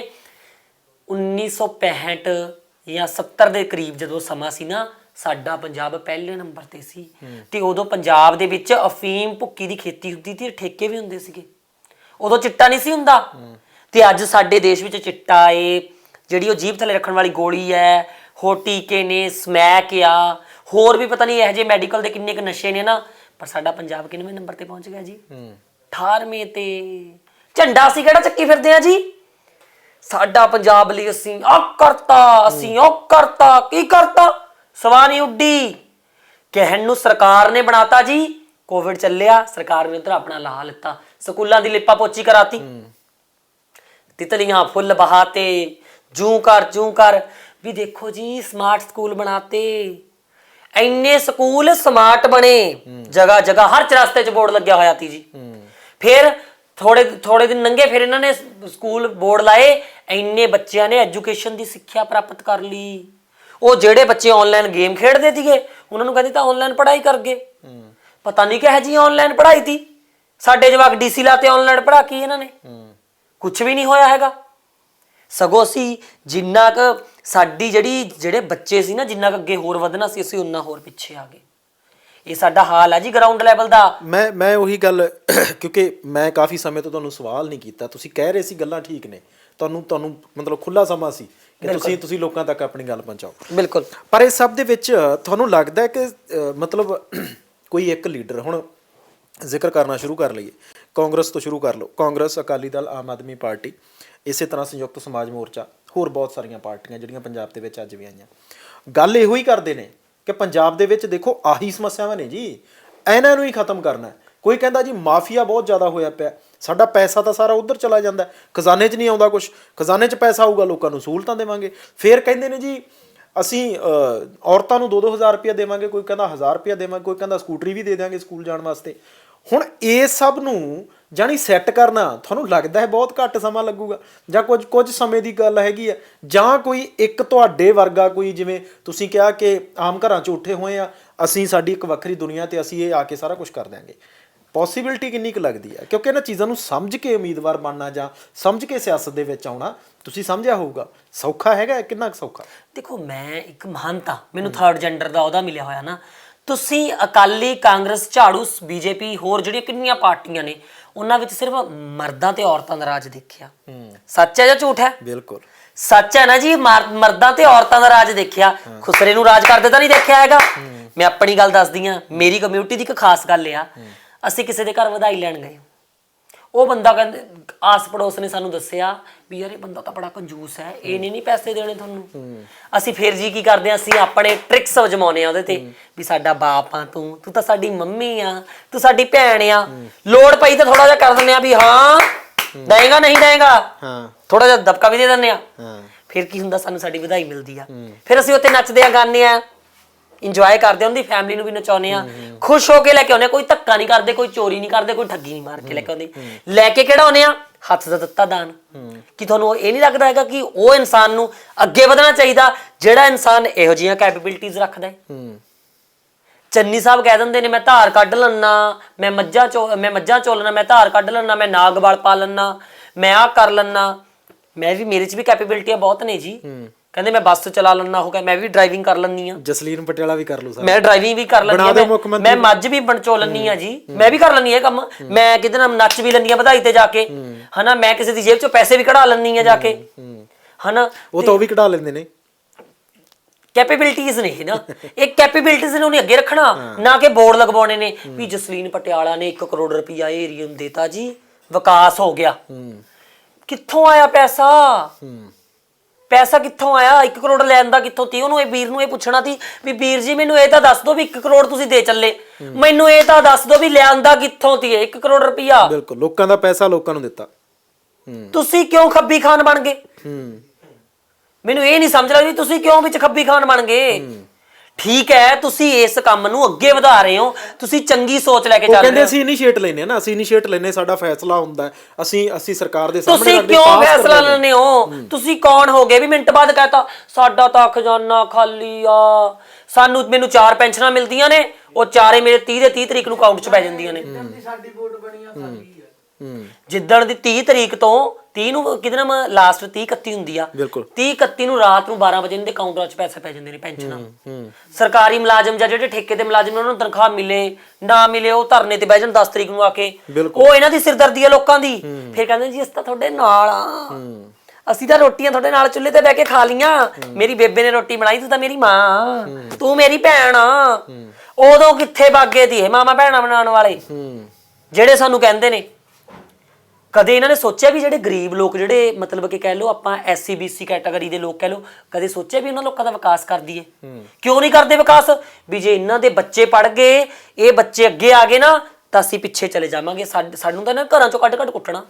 ਜਸਲੀਨ ਪਟਿਆਲਾ ਨੇ ਕਦੇ ਸੋਚਿਆ ਕਿਸੇ ਪਾਰਟੀ ਦੇ ਨਾਲ, ਜਿਹੜੀਆਂ ਇਹ ਪਾਰਟੀਆਂ ਹੈਗੀਆਂ ਭਾਵੇਂ ਉਹ ਰਵਾਇਤੀ ਨੇ, ਖੇਤਰੀ ਪਾਰਟੀ ਸ਼੍ਰੋਮਣੀ ਅਕਾਲੀ ਦਲ ਹੈ, ਹੋਰ ਨਵੀਆਂ ਪਾਰਟੀਆਂ ਵੀ ਆਈਆਂ, ਸੰਯੁਕਤ ਸਮਾਜ ਮੋਰਚਾ ਆਇਆ, ਤੁਸੀਂ ਬਹੁਤ ਵੱਧ ਚੜ੍ਹ ਕੇ ਯੋਗਦਾਨ ਪਾਇਆ, ਹਰ ਵਾਰੀ ਜਾਂਦੇ ਰਹੇ ਹੋ ਉੱਥੇ ਲੰਬਾ ਸਮਾਂ, ਕਦੇ ਸੋਚਿਆ ਸੀ ਕਿ ਉਹਨਾਂ ਨਾਲ ਕੰਟੈਕਟ ਕਰੀਏ, ਉਹਨਾਂ ਤੋਂ ਟਿਕਟ ਲੈ ਲਈਏ ਜਾਂ ਉਹਨਾਂ ਦੇ ਨਾਲ ਰਲ ਜਾਣਾ ਚਾਹੀਦਾ? ਦੇਖੋ, ਕਿਸਾਨੀ ਸੰਘਰਸ਼ 'ਚ ਜਾਣਾ ਮੇਰੀ ਕੋਈ ਪਬਲਿਸਿਟੀ ਨਹੀਂ ਸੀ ਹੈਗੀ ਜੀ, ਨਾ ਹੀ ਮੇਰਾ ਵੋਟਾਂ ਲੜਨ ਦਾ, ਵੋਟਾਂ ਨੂੰ ਲੈ ਕੇ ਆਪਣੀ ਪਬਲਿਸਿਟੀ ਕਰਨ ਦਾ ਉੱਥੇ ਕੋਈ ਪਲਾਨ ਸੀਗਾ। ਕਿਸਾਨੀ ਸੰਘਰਸ਼ 'ਚ ਜਾਣਾ ਮੇਰਾ ਕੀ ਫਰਜ਼ ਸੀ? ਕਿਉਂਕਿ ਉਸ ਟਾਈਮ ਸਾਡੀ ਜਿਹੜੀ ਜ਼ਮੀਰ ਦੀ ਗੱਲ ਸੀ, ਜ਼ਮੀਨ ਤੇ ਜ਼ਮੀਰ ਦੀ ਗੱਲ ਸੀ, ਉਸ ਟਾਈਮ ਸਾਡੀ ਰੋਟੀ ਖੋਈ ਜਾ ਰਹੀ ਸੀ ਤੇ ਮੇਰਾ ਫਰਜ਼ ਸੀ, ਕਿਉਂਕਿ ਮੈਂ ਉਸ ਸੁਸਾਇਟੀ ਤੋਂ ਮੰਗ ਕੇ ਖਾਨੀ ਆ ਨਾ, ਤਾਂ ਮੇਰੇ ਤਾਂ ਪਹਿਲੇ ਆਧਾਰ ਤੇ ਫਰਜ਼ ਆ। ਵੋਟਾਂ ਨਹੀਂ ਪਾਉਣੀਆਂ, ਨਾ ਪਾਉਣ, ਹਰਾਉਣਾ ਮੈਨੂੰ ਬੇਸ਼ੱਕ ਹਰਾਉਣ, ਦੈਟਸ ਇਟ, ਇੱਕ ਅਲੱਗ ਮਸਲਾ। ਇਹ ਥੋੜੀ ਲੋਕਾਂ ਦਾ ਕੱਲ ਨੂੰ ਮੈਂ ਜਲੂਸ ਕੱਢੂੰਗੀ ਜਾ ਕੇ ਵੀ ਹਾਂ ਜੀ ਹਾਂ ਮੈਂ ਤਾਂ ਤੁਹਾਡੇ ਨਾਲ ਗਈ ਸੀ ਕਿਸਾਨਾਂ ਦੀ, ਤੁਸੀਂ ਮੈਨੂੰ ਵੋਟਾਂ ਨਹੀਂ ਪਾਈਆਂ। ਨਹੀਂ, ਇਹ ਉਹਨਾਂ ਦਾ ਹੱਕ ਆ, ਉਹਨਾਂ ਦੀ ਸੋਚ ਆ। ਲੜਨਾ ਖੜਨਾ ਤਾਂ ਮੇਰਾ ਫਰਜ਼ ਆ ਨਾ, ਉਹ ਮੇਰੀ ਸੋਚ ਆ। ਮੇਰਾ ਸਵਾਲ ਸੀ ਕੋਈ ਪਾਰਟੀ ਦੇ ਨਾਲ ਪਹਿਲਾਂ ਰਲਣ ਦਾ, ਜਾਂ ਇਹੀ ਸੀਗਾ ਕਿ ਮੈਂ ਵੱਖਰੀ ਪਾਰਟੀ ਬਣਾਉਣੀ ਆ, ਵੱਖਰੀ ਪਾਰਟੀ ਤੋਂ? ਦੇਖੋ, ਵੱਖਰੀ ਪਾਰਟੀ ਮੈਂ 2019 ਚ ਐਲਾਨ ਕਰ ਚੁੱਕੀ ਸੀ, ਪਰ ਮੈਂ ਕਦੇ ਕਦੇ ਸੋਚਦੀ ਰਹਿੰਦੀ ਸੀ ਕਿ ਮੈਨੂੰ ਝਾੜੂ ਵਾਲਿਆਂ 'ਚ ਚਲੇ ਜਾਣਾ ਚਾਹੀਦਾ ਕਦੇ ਕਦੇ। ਪਰ ਇਹਨਾਂ ਦੇ ਰੰਗ ਦੇਖ ਲੈ ਨਾ, ਰੰਗ ਇਹਨਾਂ ਨੇ ਦਿਖਾਤੇ ਕੇਜਰੀਵਾਲ ਵਰਗਿਆਂ ਨੇ, ਰਾਘਵ ਚੱਡਾ, ਜੂੰ ਦਿੱਲੀ ਤੋਂ ਲਿਆ ਕੇ ਇਹਨਾਂ ਨੇ ਹਰ ਜ਼ਿਲ੍ਹੇ 'ਚ ਇੱਕੋ ਬੰਦਾ ਬਿਠਾਤਾ। ਕਿਉਂਕਿ ਸਾਡੀ ਮਾਂ ਭਾਸ਼ਾ ਪੰਜਾਬੀ, ਅਸੀਂ ਹਿੰਦੀ ਤਾਂ ਸਮਝ ਹੀ ਨਹੀਂ ਸਕਦੀਆਂ। ਸਾਡੀਆਂ ਬੁੜੀਆਂ ਕਿੱਥੇ ਹਿੰਦੀ ਬੋਲਣ ਆਉਣਗੀਆਂ? ਕਦੇ ਵੀ ਨਹੀਂ ਬੋਲ ਸਕਦੀਆਂ ਸਾਡੀ ਬੁੜੀਆਂ ਹਿੰਦੀ। ਸਾਡੇ ਅਸੀਂ ਮੈਂ ਹਿੰਦੀ ਬੋਲ ਸਕਤੀ ਹੂੰ, ਮੈਂ ਕਹਿ ਸਕਤੀ ਹੂੰ ਮੈਂ ਹਿੰਦੀ बोल लेती हूँ, पर ये थोड़ी आ कि मैं अपनी माँ भाषा पंजाबी ਨੂੰ ਸਿੱਖ ਲਾਂ, ਕਿਉਂਕਿ ਪੰਜਾਬੀ ਲੈਂਗੁਏਜ ਉਹ ਆ ਜਿਹੜੀ ਮੈਨੂੰ ਸਿਖਾਈ ਨਹੀਂ, ਮੈਂ ਆਪਣੇ ਆਪ ਆਪਣੀ ਮਾਂ ਦੇ ਢਿੱਡ 'ਚ ਸਿੱਖੀ ਸੀ। ਜਦੋਂ ਮੇਰਾ ਅੰਸ਼ ਬਣਨੇ ਸ਼ੁਰੂ ਹੋ ਗਏ ਸੀ ਨਾ, ਮੇਰੀ ਬੋਡੀ ਵਿਕਸਿਤ ਹੋਣੀ ਸ਼ੁਰੂ ਹੋਈ ਸੀ, ਮੈਂ ਉਸੇ ਟਾਈਮ ਪੰਜਾਬੀ ਸਿੱਖ ਗਈ ਸੀ। ਮੇਰੀ ਮਾਤਰ ਭਾਸ਼ਾ ਪੰਜਾਬੀ ਹੈ ਤੇ ਇਹਨਾਂ ਨੇ ਤਾਂ ਉਹ ਲੋਕਾਂ ਨੂੰ ਲਿਆ ਕੇ ਬਿਠਾਇਆ ਹੋਇਆ ਹੈ। ਤੇ ਕਿਵੇਂ ਉਮੀਦ ਕਰ ਸਕਦੀ ਸੀ ਵੀ ਮੈਂ ਫਿਰ ਇਹਨਾਂ ਤੇ ਇਹਨਾਂ ਨੇ ਕਿੰਨੇ ਕੈਂਡੀਡੇਟ, 40 ਦੇ ਕਰੀਬ ਕੈਂਡੀਡੇਟ, ਕੋਈ ਕਾਂਗਰਸ ਚੋਂ ਭੱਗ ਗਿਆ, ਕੋਈ ਬੀਜੇਪੀ ਚੋਂ ਭੱਗ ਗਿਆ, ਕੋਈ ਅਕਾਲੀਆਂ ਚੋਂ ਭੱਗ ਗਿਆ। ਕੀ ਸਵਾਦ ਆ ਦੇਣਗੇ ਇਹ? ਉਹਨਾਂ ਲੋਕਾਂ ਦੇ ਪਹਿਲਾਂ ਤੁਸੀਂ ਜੁੱਤੀਆਂ ਮਾਰੀਆਂ ਹੋਈਆਂ ਨੇ, ਫਿਰ ਇੱਕ ਨਵਾਂ ਚਿਹਰਾ ਵੀ ਮੈਂ ਤਾਂ ਜੀ ਝਾੜੂ ਵਾਲਾ ਹੀ, ਹੁਣ ਵੋਟਾਂ ਪਾਇਓ। ਉਹਨਾਂ ਨੂੰ ਕਿੱਥੋਂ ਪਾ ਦੋਗੇ ਤੁਸੀਂ? ਕਿਉਂਕਿ ਉਹ ਲੋਕਾਂ ਨੇ ਪਹਿਲਾਂ ਹੀ ਨਹੀਂ ਤੁਹਾਡਾ ਵਿਕਾਸ ਕਰਿਆ। ਇਹ ਤਾਂ ਗਲੀਆਂ ਨਾਲੀਆਂ ਧਰਮਸ਼ਾਲਾ ਬਣਾਉਣ ਨੂੰ ਵਿਕਾਸ ਕਰਨਾ ਕਹਿ ਦਿੰਦੇ ਨੇ। ਇਹ ਸਰਕਾਰ ਆ ਸਾਡੀ ਕੋਈ? ਸਾਨੂੰ ਹਮੇਸ਼ਾ ਵਿਕਾਸ ਦੇ ਨਾਮ ਤੇ ਕਿਹਾ ਜਾਂਦਾ ਵੀ ਤੁਹਾਡੇ ਲਈ ਇੱਕ ਧਰਮਸ਼ਾਲਾ ਬਣਾ ਦਾਂਗੇ ਜੀ, ਰਵਿਦਾਸੀਆਂ ਦੀ ਅੱਡ ਬਣਾਤੀ, ਬਾਲਮੀਕੀਆਂ ਦੀ ਅੱਡ ਬਣਾਤੀ, ਹਨਾ, ਵਿਸ਼ਕਰਮਾ ਬਾਬੇ ਦਾ ਮੰਦਿਰ ਅੱਡ ਬਣਾਤਾ। ਮੈਂ ਇਹ ਨਹੀਂ ਕਹਿੰਦੀ ਕਿ ਉਹਨਾਂ ਨੂੰ ਪੂਜਿਆ ਨਾ ਜਾਵੇ, ਮੈਂ ਇਹ ਕਹਿੰਦੀ ਹਾਂ ਠੀਕ ਆ, ਸਾਰੇ ਚਾਹੇ ਉਹ ਬਾਲਮੀਕੀ ਜੀ ਨੇ, ਰਵਿਦਾਸ ਜੀ ਨੇ, ਸਤਿਕਾਰ ਕਰਨਾ, ਉਹ ਇੱਕ ਸਤਿਕਾਰਯੋਗ ਨੇ, ਮੈਂ ਉਹਨਾਂ ਦਾ ਬਹੁਤ ਸਤਿਕਾਰ ਕਰਦੀ ਹਾਂ। ਪਰ ਉਹਨਾਂ ਦੇ ਨਾਮ ਤੇ ਤੁਸੀਂ ਬੇਵਕੂਫ ਨਾ ਬਣਾਓ ਨਾ ਕਿਸੇ ਨੂੰ। ਉਹਨਾਂ ਦਾ ਓਟ ਆਸਰਾ ਲੈ ਕੇ, ਉਹਨਾਂ ਦੀ ਆਣ ਲੈ ਕੇ ਤੁਸੀਂ ਲੋਕਾਂ ਨੂੰ ਪਾਗਲ ਨਾ ਬਣਾਓ। ਬਿਲਕੁਲ, ਇਹ ਸਿਆਸਤ ਦੇ ਨਾਲ ਚੱਲਦਾ ਆਇਆ। ਪਰ ਇਹਦੇ ਨਾਲ ਜੁੜਦਾ ਸਵਾਲ ਕਿ ਤੁਸੀਂ ਕਿਹਾ ਬਹੁਤ ਚੰਗਾ ਹੋ ਗਿਆ ਕੋਵਿਡ ਦੇ ਬਹਾਨੇ ਜਿਹੜਾ ਚੋਣ ਪ੍ਰਚਾਰ ਆ ਉਹ ਤੁਹਾਨੂੰ ਕਹਿਤਾ ਕਿ ਵਰਚੁਅਲ ਤਰੀਕੇ ਦੇ ਨਾਲ ਕਰੋ, ਆਨਲਾਈਨ ਤਰੀਕੇ ਦੇ ਨਾਲ ਕਰੋ, ਇਕੱਠ ਨਹੀਂ ਕਰਨੇ। ਜਸਲੀਨ ਪਟਿਆਲਾ ਕਿਸ ਤਰੀਕੇ ਨਾਲ ਆਪਣਾ ਪ੍ਰਚਾਰ ਕਰ ਰਹੇ? ਮੈਂ ਤਾਂ ਦੇਖੋ, ਮੈਂ ਸੋਚਦੀ ਮਤਲਬ ਕਿ ਕੁਛ ਡੋਰ ਟੂ ਡੋਰ ਵੀ ਜਾਂਦੀ ਰਹਿੰਦੀ ਹਾਂ ਤੇ ਜ਼ਿਆਦਾ ਮੇਰਾ ਇੰਟਰਵਿਊਜ਼ ਜਿਹੜੀਆਂ ਨੇ ਚੱਲਦੀਆਂ ਰਹਿੰਦੀਆਂ ਨੇ। ਜਸਲੀਨ ਪਟਿਆਲਾ ਮੇਰਾ YouTube ਦੇ ਉੱਤੇ ਇੱਕ ਚੈਨਲ ਬਣਿਆ ਹੋਇਆ, ਮੈਂ ਉਹਦੇ ਤੇ ਲਾਈਵ ਹੁੰਦੀ ਰਹਿੰਦੀ ਹਾਂ। ਇੰਸਟਾਗ੍ਰਾਮ ਤੇ ਜਸਲੀਨ ਪਟਿਆਲਾ ਹੈ, ਉਹਦੇ ਤੇ ਗੱਲਬਾਤ ਕਰਦੀ ਰਹਿੰਦੀ। ਦੇਖੋ, ਹਾਰ ਜਿੱਤ ਬਣੀ ਹੋਈ ਆ, ਸਿੱਧੀ ਜੀ ਗੱਲ। ਮੇਰੇ ਲਈ ਇਲੈਕਸ਼ਨ ਲੜਨਾ ਹੀ ਬਹੁਤ ਵੱਡੀ ਗੱਲ ਹੈ। ਮੈਂ ਤਾਂ ਕਿਸੇ ਗੱਲ ਨੂੰ ਮਾਇਨੇ ਨਹੀਂ ਦਿੰਦੀ ਇਸ ਗੱਲਾਂ ਨੂੰ ਵੀ ਮੈਂ ਹਾਰ ਜੂੰਗੀ, ਮੈਂ ਤਾਂ ਹਾਰ ਗਈ। ਕਿਉਂ ਹਾਰ ਗਈ? ਅੱਛੀ ਬਾਤ ਆ, ਹਾਰ ਗਈ, ਇੱਕ ਐਕਸਪੀਰੀਅੰਸ ਸੀ ਹਾਰਨ ਦਾ। ਨੀਟੂ ਸ਼ਟਰਾਂ ਵਾਲੇ ਵਾਂਗੂ ਰੋਣ ਤਾਂ ਨਹੀਂ ਲੱਗਦੇ ਮੇਰੇ? ਮੈਂ ਕਿਉਂ ਰੋਉਂਗੀ? ਮੈਂ ਤਾਂ ਇਹ ਸੋਚਦੀ ਐ ਜਿੱਤ ਕੇ ਵੀ ਨਾ ਰੋਣ ਕਿਤੇ, ਵੀ ਇਹ ਮਾਂ ਸਾਡੇ ਬਰਾਬਰ ਫੇਰ ਖੜੀ ਆ, ਵੀ ਬੇਟਾ ਕੰਮ ਨਾ ਕਰਕੇ ਤੇ ਡੰਡਾ ਫੇਰ ਦੇਊਂਗੀ ਹਲਕ 'ਚ ਤੁਹਾਡੇ। ਇਹ ਨਾ ਸੋਚਿਓ ਵੀ ਆਪੋਜੀਸ਼ਨ ਬਣ ਕੇ ਪਟਿਆਲਾ ਦਿਹਾਤੀ ਦੇ ਵਿੱਚ ਰਹਿਣਾ। ਮੈਂ ਕਹਿੰਦੀ ਆ ਜੀ ਇਹ ਤਾਂ ਹੱਲ ਹੈ, ਅੱਛੀ ਗੱਲ ਹੈ। ਮੈਂ ਹਾਰ ਜੂੰਗੀ, ਮੈਂ ਤਾਂ ਆਪ ਚਾਹੁੰਦੀ ਹਾਂ ਵੀ ਵਧੀਆ ਗੱਲ ਹੈ, ਮੈਂ ਹਾਰ ਗਈ, ਡੰਡਾ ਦੇ ਕੇ ਕੰਮ ਕਰਾਉਂਗੀ। ਬੇਟਾ ਆ ਜਾ, ਬੇਟਾ ਗਲੀਆਂ 'ਚ ਖੜੀਆਂ, ਮਿਲ ਲਓ ਆ ਕੇ, ਬੇਟਾ ਕੰਮ ਨਹੀਂ ਕਰਕੇ ਦਿੱਤਾ, ਆ ਜਾਓ, ਘਰ ਤੱਕ ਧਰਨਾ ਇਹਨਾਂ ਦੇ ਕੋਠੀ ਪੂਰੇ ਫੇਰ ਮੇਰਾ ਪਹੁੰਚ ਜਿਆ ਕਰੂਗਾ, ਪਤਾ ਨਹੀਂ ਕਿੰਨੇ ਕੁ ਠਿੱਕਰੇ ਭੰਨਿਆ ਕਰੂੰਗੀ ਜਾ ਜਾ ਕੇ ਵੀ ਨਿਕਲੋ ਬਾਹਰ ਸਹੀ। ਇਹ ਨਾ ਸੋਚਿਆ ਵੀ ਇਹ ਜਿੱਤ ਕੇ ਤਾਂ ਅੰਦਰ ਵੜ ਕੇ ਬੈਠ ਸਕਦੇ ਨੇ, ਮੇਰੇ ਵਾਂਗੂ ਆਜ਼ਾਦ ਨਹੀਂ ਘੁੰਮ ਸਕਦੇ। ਤਿਆਰੀ ਕਦੋਂ ਤੋਂ ਸੀ ਕਿ ਵੀ ਇਲੈਕਸ਼ਨ ਤਾਂ ਲੜਨੇ ਆ? ਕਿਉਂਕਿ ਬੰਦਾ ਆਪਣੀ ਲੋਕਾਂ ਤੱਕ ਅਪਰੋਚ ਪਹਿਲਾਂ ਬਣਾਉਣੀ ਸ਼ੁਰੂ ਕਰ ਲੈਂਦਾ, ਆਪਣਾ ਚਿਹਰਾ ਲੋਕਾਂ ਤੱਕ ਪਹੁੰਚਾਉਣ ਦੀ ਕੋਸ਼ਿਸ਼ ਕਰਦਾ ਕਿ ਮੈਂ ਹੈਗਾ, ਮੈਂ ਇਸ ਤਰੀਕੇ ਦਾ ਬੰਦਾ, ਮੈਂ ਇਸ ਤਰੀਕੇ ਦੇ ਨਾਲ ਚੋਣ ਲੜੂੰਗਾ, ਤੁਹਾਨੂੰ ਇਸ ਤਰੀਕੇ ਦੇ ਨਾਲ ਖੁਸ਼ ਕਰ ਸਕਦਾ। ਤੁਸੀਂ ਇਹ ਸ਼ੁਰੂ ਕਦੋਂ ਤੋਂ ਕੀਤਾ ਸੀ, ਜਾਂ ਤੁਹਾਨੂੰ ਲੱਗਦਾ ਕਿ ਹੁਣ ਹਾਰ ਕੇ 5 ਸਾਲ ਮਿਲਣਗੇ ਜਿਹੜੇ ਉਹਦੇ ਵਿੱਚ ਉਹ ਅਪਰੋਚ? ਨਹੀਂ 2017 ਦੇ ਵਿੱਚ ਨਾ ਜੀ ਮੇਰਾ ਜੈਂਡਰ ਕਲੀਅਰ ਕਰਤਾ ਸੀ, 3rd ਜੈਂਡਰ। ਮੈਂ 3-4 ਮਹੀਨੇ ਡਿਪਰੈਸ਼ਨ ਦੀ ਮਰੀਜ਼ ਰਹੀ, ਬਸ ਜੀ ਕਰ ਜਿਆ ਕਰਾਂ ਸਾਰਾ ਦਿਨ ਗਰਦਨ ਸਿੱਟੀ ਰੱਖਿਆ ਕਰਾਂ ਵੀ ਬਸ ਅੱਜ ਮਰੀ ਕੱਲ ਮਰੀ, ਅੱਜ ਮਰੀ ਕੱਲ ਮਰੀ, ਇਹੋ ਜਿਹੀ ਹਾਲਤ ਹੋ ਗਈ ਮੇਰੀ ਜ਼ਿੰਦਗੀ ਦੀ, ਹੈ ਨਾ। ਤੇ ਉਸ ਤੋਂ ਬਾਅਦ ਨਾ ਥੋੜਾ ਸਮਾਂ ਬਾਅਦ ਹੀ ਇਲੈਕਸ਼ਨ ਦਾ ਜਿਹੜਾ ਸਮਾਂ ਸੀ ਉਹ ਆ ਗਿਆ। ਐਮਪੀਜ਼ ਦਾ ਚੱਲ ਰਿਹਾ ਸੀ ਉਸ ਟਾਈਮ, 19 ਚ ਐਮਪੀ, ਹਾਂ 19 ਚ ਲੋਕ ਸਭਾ ਇਲੈਕਸ਼ਨ। ਹਾਂ ਉਹ ਤੋਂ ਪਹਿਲਾਂ 17 ਚ ਮੈਨੂੰ ਕਲੀਅਰ ਕਰਤਾ ਸੀ, ਫਿਰ ਵੀ ਮੈਂ ਕੁਛ ਆਪਣੇ ਆਪ ਨੂੰ ਕਵਰ ਕਰਦੀ ਗਈ, ਜਿਹੜੀ ਕਿ 19 ਚ ਮੇਰੇ ਲਈ ਇੱਕ ਮੌਕਾ ਸੀ ਆਪਣੇ ਆਪ ਨੂੰ ਰੀਪ੍ਰੈਜ਼ੈਂਟ ਕਰਨ ਦਾ, ਅੱਗੇ ਲਿਆਉਣ ਦਾ, ਵੀ ਯਾਰ ਜਸਲੀਨ ਤੂੰ ਜ਼ਿੰਦਗੀ ਦੇ ਵਿੱਚ ਇੰਨਾ ਕੁਛ ਕਰ ਜੀ, ਮੇਰੇ ਮਰਨ ਤੋਂ ਬਾਅਦ ਮੇਰੀ ਜ਼ਿੰਦਗੀ ਮੈਨੂੰ ਇਹ ਕਹੇ ਵੀ ਯਾਰ ਜਿਉਇਆ ਤਾਂ ਮੈਨੂੰ ਜਸਲੀਨ ਨੇ, ਅਦਰਵਾਈਜ਼ ਤਾਂ ਮੈਨੂੰ ਖਰਾਬ ਕਰ ਦਿੰਦੇ ਨੇ ਲੋਕ। ਇਹੋ ਜਿਹਾ ਜ਼ਿੰਦਗੀ ਦਾ ਰੋਲ ਮਾਡਲ ਬਣਨਾ ਚਾਹੁੰਦੀ ਆ, ਐਗਜ਼ਾਮਪਲ ਪੇਸ਼ ਕਰਨੀ। ਬਿਲਕੁਲ ਜੀ ਬਿਲਕੁਲ। ਲੋਕ ਕਹਿੰਦੇ ਨੇ ਜੀ ਸਾਡੇ ਬੱਚਾ, ਦੇਖੋ ਮਾਫੀ ਚਾਹੁੰਦੀ ਆ ਰੱਬ ਤੋਂ, ਬਹੁਤ ਬੱਚਿਆਂ ਨੂੰ ਮੇਰੇ ਵਰਗਿਆਂ ਨੂੰ ਜਨਮ ਲੈਣ ਦਾ ਹੱਕ ਵੀ ਨਹੀਂ ਮਿਲਦਾ ਹੈਗਾ, ਕਿਉਂਕਿ ਟੈਸਟ ਟਿਊਬ ਉਹ ਕਰ ਅਲਟਰਾਸਾਊਂਡਸ ਕਰ ਲੈਂਦੇ ਨੇ ਨਾ ਬੱਚਿਆਂ ਨੂੰ, ਪਹਿਲਾਂ ਹੀ ਖਤਮ ਕਰ ਦਿੰਦੇ ਨੇ। ਬਿਲਕੁਲ ਬਹੁਤ ਲੋਕ ਨੇ ਇਹੋ ਜਿਹੇ, ਪਰ ਮੈਂ ਚਾਹੁੰਦੀ ਆ ਕਿ ਸਮਾਂ ਇਹੋ ਜਿਹਾ ਆਵੇ ਲੋਕ ਆਪਣੇ ਆਪ ਤੇ ਮਾਣ ਮਹਿਸੂਸ ਕਰਨ ਵੀ ਯਾਰ ਸਾਡਾ ਬੱਚਾ 3rd ਜੈਂਡਰ ਆ। ਬਸ ਮੈਂ ਇਹ ਚਾਹੁੰਦੀ ਆ ਇਹੋ ਜਿਹਾ ਰੋਲ ਮਾਡਲ ਬਣਾਵਾਂ ਜ਼ਿੰਦਗੀ 'ਚ, ਆਪਣੇ ਆਪ ਨੂੰ ਇਹੋ ਜਿਹੀ ਬਣਾਵਾਂ, ਇਹੋ ਜਿਹੀ ਸਰਪੱਖੀ ਬਣਾ ਕਿ ਲੋਕ ਕਹਿਣ ਯਾਰ ਜਸਲੀਨ ਤਾਂ ਬਸ ਜਸਲੀਨ ਆ ਬੱਬੇ, ਉਹ ਤਾਂ ਪਟਿਆਲੇ ਵਾਲੀ ਆ, ਨਜ਼ਾਰਾ ਲਿਆ ਦਿੰਦੀ ਆ। ਇਹ ਨਹੀਂ ਵੀ ਲੈ ਵੀ ਹੱਥ ਨੇ 2 ਪੈਗ ਲਾ ਕੇ ਕਹਿ ਦਿਆ ਕਰਾਂ ਵੀ ਸਵੇਰੇ ਗੱਲਾਂ ਕਰੂੰਗੀ ਜੀ, ਜੋ ਸਵੇਰੇ ਕਹਤਾ ਸ਼ਾਮ ਨੂੰ ਭੁੱਲ ਗਈ ਜੀ। ਜੋ ਜ਼ਿੰਦਗੀ ਦਾ ਇੱਕ ਰੋਲ ਮਾਡਲ ਆ ਉਹਨੂੰ ਬਣਾ ਕੇ ਚੱਲਣਾ ਵੀ ਹਾਂ। ਤੇ ਰਹੀ ਗੱਲ ਆਪਣੀ ਉਹ ਗੱਲ ਵਿਚਾਲੇ ਰਹਿ ਗਈ ਸੀ ਵੀ ਜਿਹੜੇ ਗਰੀਬ ਲੋਕ ਨੇ ਪਿੰਡਾਂ 'ਚ ਕਿੰਨੀਆਂ ਸ਼ਾਮਲਾਟਾਂ ਪਈਆਂ ਨੇ ਜੀ, ਕਿੰਨਾ ਪੈਸਾ ਅਸੀਂ ਮੰਡੀ ਬੋਰਡ ਨੂੰ ਦੇ ਦਿੰਦੇ ਆ ਉਹਦਾ, ਜੇ ਉਹਨੂੰ ਵੀ ਕਿਸੇ ਸਿਸਟਮ ਦੇ ਅਧੀਨ ਲਿਆਂਦਾ ਜਾਵੇ ਨਾ ਜੀ। ਸਾਡੇ ਹਰੇਕ ਪਿੰਡ ਦੇ ਵਿੱਚ 12,000 ਪੰਜਾਬ ਦਾ ਪਿੰਡ ਆ, 12-12,500, ਹਰੇਕ ਪਿੰਡ 'ਚ ਇੱਕ ਨੌਜਵਾਨ ਵੀ ਨਹੀਂ ਹੈਗਾ ਸਮਝਦਾਰ, ਤੁਹਾਨੂੰ ਇੱਕ ਵੀ ਨਹੀਂ ਲੱਗਦਾ। ਜੇ 12,000 ਮੁੰਡਾ ਇਕੱਠਾ ਕਰਕੇ ਲਿਆਂਦਾ ਜਾਵੇ ਨਾ ਜੀ, ਤਾਂ ਉਹਨਾਂ ਦੀ ਉਹਨੂੰ ਕਹੋ ਵੀ ਤੂੰ ਆਪਣੇ ਪਿੰਡ ਪੱਧਰ ਦੀ ਕੰਮ ਕਰ ਕਾਕਾ, ਆਪਣੇ ਪਿੰਡ ਨੂੰ ਸੁਧਾਰ, ਤੇਰੇ ਪਿੰਡ ਲਈ ਤੇਰਾ ਜਿਹੜਾ ਐਮਐਲਏ ਹਲਕਾ ਲੱਗਦਾ ਜਾਂ ਐਮਪੀ ਲੱਗਦਾ ਉਹਦੇ ਜਾ ਕੇ ਧੜ ਖਾ ਲਾ ਵੀ ਕੀ ਕਰ ਸਕਦਾ ਹੈ। ਤੇ ਰਹੀ ਗੱਲ ਉਸ ਪਿੰਡ ਦੀ ਖੇਤੀ ਦੀ ਜਿਹੜੀ ਹੈ ਨਾ, ਵੀ ਜੇ ਖੇਤੀ ਕਰੋ, ਕਿਹਦੇ ਨਾਮ ਆਪਣਾ ਜੰਗਲ ਲਾਓ, ਕਿਹਦੇ ਨਾਮ ਦਰਖਤ ਲਾਓ, ਬੂਟੇ ਲਾਓ, ਜਾਂ ਹੋਰ ਵੀ ਖੇਤੀ ਕਰੋ, ਜਿਵੇਂ ਦੀ ਵੀ ਖੇਤੀਆਂ ਹੋ ਸਕਦੀਆਂ ਨੇ, ਬਦਲ ਕੇ ਫਸਲ। ਇਹ ਨਹੀਂ ਵੀ ਕਣਕ ਜੀਰੀ ਤੇ ਜ਼ੋਰ ਦੇ ਲਓ ਜੀ, ਗੰਨੇ ਤੇ ਜ਼ੋਰ ਲੈ ਲਓ, ਹੋਰ ਵੀ ਟਮਾਟਰ ਵੀ ਬੀਜੋ, ਗੰਡੇ ਵੀ ਬੀਜੋ, ਗੋਭੀ ਵੀ ਬੀਜੋ, ਸਾਰੀਆਂ ਬੀਜੋ, ਤੇ ਗਰੀਬ ਲੋਕਾਂ ਨੂੰ ਮੌਕਾ ਦਿਓ। ਜਿਹੜੇ ਆਮ SC-BC 3rd ਕਲਾਸ ਲੋਕ ਨੇ ਨਾ, ਉਹਨਾਂ ਨੂੰ ਇਹੋ ਜਿਹਾ ਸਿਸਟਮ ਬਣਾਓ ਵੀ ਉਹਨਾਂ ਲੋਕਾਂ ਲਈ। ਪਰ ਪਿੰਡਾਂ ਦੇ ਵਿੱਚ ਤਾਂ ਜਿਹੜੀਆਂ ਸ਼ਾਮਲਾਟ ਜ਼ਮੀਨਾਂ ਹੁੰਦੀਆਂ, ਬਹੁਤ ਵੱਡੇ ਧਨਾੜ ਜਿਹੜੇ ਹੁੰਦੇ ਬਿਲਕੁਲ ਉਹੀ ਤਾਂ ਗੱਲ ਹੈ ਨਾ, ਜਾਂਦੇ ਨੇ, ਬਿਲਕੁਲ ਉਹਦੀ ਬੋਲੀ ਚੜਦੀ ਹੈ। ਇਹ ਸਿਸਟਮ ਹੋਣਾ ਨਹੀਂ ਚਾਹੀਦਾ ਨਾ ਜੀ। ਇਹੀ ਤਾਂ ਕਹਿੰਨੀ ਆ ਵੀ ਇਹ ਸਿਸਟਮ ਨੂੰ ਖਤਮ ਕਰ ਦੋ ਨਾ, ਕਿਸੇ ਗਰੀਬ ਬੰਦੇ ਨੂੰ ਦੋ ਵੀ ਭਾਈ ਫਲਾਣੇ ਆਪਣੇ ਪਿੰਡ 'ਚ ਇੰਨੇ ਬੰਦੇ ਰਹਿੰਦੇ ਨੇ, ਉਹਨਾਂ ਨੂੰ 2 ਸਾਲ ਲਈ ਦੇ ਦਿਓ ਠੇਕੇ ਤੇ, ਫਿਰ ਉਹਨਾਂ ਨੂੰ ਉੱਥੋਂ ਦੀ ਜਿਹੜੀ ਕੋਆਪਰੇਟਿਵ ਸੁਸਾਇਟੀ ਆ ਉੱਥੋਂ ਸੰਦ ਵੀ ਪ੍ਰੋਵਾਈਡ ਕਰਾ ਕੇ ਦਿਓ, ਟਰੈਕਟਰ ਟਰਾਲੀ। ਚਲੋ ਟਰਾਲੀ ਦਾ ਤਾਂ ਖੈਰ ਫਿਰ ਵੀ ਸਰ ਜਾਂਦਾ, ਮੰਗ ਵੀ ਟਰਾਲੀ ਪਾ ਕੇ ਅਗਲਾ ਸਿੱਟਿਆ ਆਊਗਾ ਫਸਲ ਦਾ। ਸਹੀ ਕਹਿਣੀ ਹੈ, ਗਲਤ ਕਹਿਣੀ ਹੈ ਜੀ? ਪਰ ਇਹ ਚਾਹੁੰਦੇ ਨਹੀਂ ਨਾ ਲੋਕ, ਕਿਉਂਕਿ ਇਹਨਾਂ ਨੂੰ ਪਤਾ ਹੈ ਵੀ ਜੇ ਇਹ ਲੋਕਾਂ ਨੇ ਇਹ ਕੰਮ ਕਰ ਲਿਆ ਨਾ, ਫਿਰ ਸਾਡੇ ਨੱਕੇ ਕੌਣ ਮੋੜੂਗਾ, ਜਾਂ ਫਿਰ ਸਾਡੀ ਦਾਰੂ ਦੀ ਬੋਤਲ ਕੌਣ ਲਊ, ਮੰਤਰੀ ਕੌਣ ਚਾਹਣਗੇ, ਸਾਡਾ 500 ਰੁਪਏ ਕਿਹਨੇ ਲੈਣਾ? ਫਿਰ ਬਹੁਤ ਸਾਰੀਆਂ ਸਿਆਸੀ ਪਾਰਟੀਆਂ ਜਾਂ ਇਹ ਕਹਿ ਲਓ ਕਿ ਸਿਆਸੀ ਲੀਡਰ ਇੰਡੀਵਿਜੂਅਲ ਤੌਰ ਤੇ ਇਹ ਕਹਿੰਦੇ ਨੇ ਕਿ ਪੰਜਾਬ ਤਾਂ ਬਚਾਇਆ ਜਾ ਸਕਦਾ ਨਸ਼ੇ ਤੋਂ ਕਿ ਇੱਥੇ ਖਸਖਸ ਦੀ ਖੇਤੀ ਹੋ ਜਾਣੀ ਚਾਹੀਦੀ ਆ। ਤੁਸੀਂ ਹੱਕ 'ਚ ਹੈਗੇ ਹੋ ਇਸ ਦੇ ਕਿ ਪੰਜਾਬ ਦੇ ਵਿੱਚ ਹੋਣੀ ਚਾਹੀਦੀ ਹੈ, ਇੱਥੇ ਅਫੀਮ ਆਪਣੀ ਹੋਣੀ ਚਾਹੀਦੀ ਹੈ, ਠੇਕੇ ਖੁੱਲ ਜਾਣੇ ਚਾਹੀਦੇ ਆ, ਇਸ ਦੇ ਹੱਕ 'ਚ ਹੈ ਜਸਲੀਨ ਪਟਿਆਲਾ? ਦੇਖੋ ਮੈਂ ਹੱਕ ਦੀ ਗੱਲ ਕਰਦੀ ਹਾਂ। ਚਿੱਟਾ ਹੈ ਨਹੀਂ ਸੀ, ਮੈਂ ਤੁਹਾਨੂੰ ਦੱਸਿਆ, ਲਿਆਂਦਾ। ਖਸਖਸ ਭੁੱਕੀ ਅਫੀਮ ਸਾਡੀ ਸੀ, ਉਹ ਸਾਡੇ ਤੋਂ ਖੋਹ ਲਈ, ਚਿੱਟਾ ਦੇਤਾ। ਸਹੀ ਗੱਲ ਨਹੀਂ, ਗਲਤ ਕਹਿਣੀ ਆ? ਜੇਕਰ ਉਹਨਾਂ ਚੀਜ਼ਾਂ ਨੂੰ ਬੀਜਣ ਨਾਲ ਫਾਇਦਾ ਹੁੰਦਾ ਤਾਂ ਕਰ ਲੈਣਾ ਚਾਹੀਦਾ ਜੀ, ਕਰ ਲੈਣਾ ਚਾਹੀਦਾ। ਜੇਕਰ ਸਾਡੀ, ਤੁਸੀਂ ਦੇਖਿਆ ਕਿੰਨੇ ਟੈਸਟ ਟਿਊਬ ਬੇਬੀ ਸੈਂਟਰ ਖੁੱਲੇ ਹੋਏ ਨੇ, ਸਾਡੇ ਬਹੁਤੇ ਬੱਚੇ ਜਨਮ ਹੀ ਨਹੀਂ ਦੇ ਪਾਉਂਦੇ ਸਾਡੇ, ਫਿਰ ਉਹ ਟੈਸਟ ਟਿਊਬ ਬੇਬੀ ਰਾਹੀਂ ਕਿਹਦੇ ਨਾਮ ਉਹ ਕਰਦੇ ਨੇ। ਫਿਰ ਮਾਫੀ ਚਾਹੁੰਦੀ ਹੈ ਜੀ ਗੱਲ ਕਹਿਣ ਲੱਗੀ ਹਾਂ, ਉਹ ਇਹ ਵੀ ਨਹੀਂ ਪਤਾ ਹੁੰਦਾ ਪਿਓ ਨੂੰ ਵੀ ਇਹ ਜਿਹੜੇ ਬੱਚੇ ਨੂੰ ਮੈਂ ਜਨਮ ਦਿੱਤਾ, ਮਾਂ ਨੂੰ, ਵੀ ਇਹ ਮੇਰਾ ਹੀ ਅੰਸ਼ ਵੰਸ਼ ਆ ਜਾਂ ਕੋਈ ਹੋਰ ਹੈ। ਇਹ ਵੀ ਨਹੀਂ ਪਤਾ ਹੁੰਦਾ ਸੱਚ। ਇਹ ਸੱਚ ਕਹਿ ਰਹੀ ਹਾਂ ਜੀ ਮੈਂ।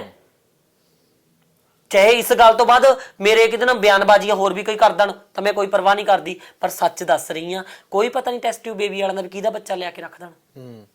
ਸਿਰਫ ਇੱਕ ਲੇਡੀ ਜਨਮ ਦਿੰਦੀ ਆ, ਉਹਦੇ ਅੰਦਰ ਇੱਕ ਮਾਂ ਦੀ ਮਮਤਾ ਹੁੰਦੀ ਆ ਵੀ ਉਸ ਬੱਚੇ ਨੂੰ ਉਸ ਲੇਡੀ ਨੇ ਜਨਮ ਦਿੱਤਾ, ਉਹ ਮਮਤਾ ਦੇ ਜ਼ਰੀਏ ਉਹਨੂੰ ਆਪਣਾ ਦੁੱਧ ਪਿਆਉਂਦੀ ਆ ਜਾਂ ਉਹਦੀ ਦੇਖਭਾਲ ਕਰਦੀ ਆ। ਪਰ ਇਹ ਗੱਲ ਕਲੀਅਰ ਨਹੀਂ ਕਿ ਉਹ ਜਿਹੜਾ ਬੱਚਾ ਏ ਉਹਦੇ ਜਿਹੜੇ ਜੀਨਸ ਨੇ ਉਹਦੇ ਹਸਬੈਂਡ ਨਾਲ ਮਿਲਦੇ ਨੇ ਜਾਂ ਨਹੀਂ ਮਿਲਦੇ। ਕਿੰਨੀਆਂ ਹੀ ਤੁਸੀਂ ਦੇਖਿਓ, ਕਿੰਨੀਆਂ ਹੀ ਸਾਡੀਆਂ ਮੱਝਾਂ ਨੇ ਜਿਹੜੀਆਂ ਵਿਚਾਰੀਆਂ ਫੰਡਰ ਹੋ ਜਾਂਦੀਆਂ ਨੇ। ਉਹਨਾਂ ਦੀ ਏਜ ਤੋਂ ਪਹਿਲਾਂ ਹੀ ਉਹ ਦੁੱਧ ਦੇਣਾ ਬੰਦ ਕਰ ਦਿੰਦੀਆਂ, ਨਾ ਉਹ ਸੂੰਦੀਆਂ ਨਾ ਦੁੱਧ ਦਿੰਦੀਆਂ ਨੇ। ਆ ਕਿੰਨਾ ਰੇਡੀਏਸ਼ਨਸ ਨੇ, ਸਾਡੇ ਕਿੰਨੇ ਜਾਨਵਰ ਖਤਮ ਕਰਤੇ, ਸਾਡੀਆਂ ਕਿੰਨੀਆਂ ਪ੍ਰਜਾਤੀਆਂ ਨਸਲ ਕਰਤੀਆਂ, ਨਸਲਾਂ ਖਤਮ ਕਰਤੀਆਂ ਨੇ ਰੇਡੀਏਸ਼ਨ ਨੇ। ਕਦੋਂ ਸਾਡੇ ਲਈ ਕੁਛ ਆਇਆ? ਸਾਡੀ ਕਿੰਨੀ ਹਰ ਸਾਲ ਹਜ਼ਾਰਾਂ ਏਕੜ ਭੂਮੀ ਅਕਵਾਇਰ ਕਰ ਲਈ ਜਾਂਦੀ ਹੈ।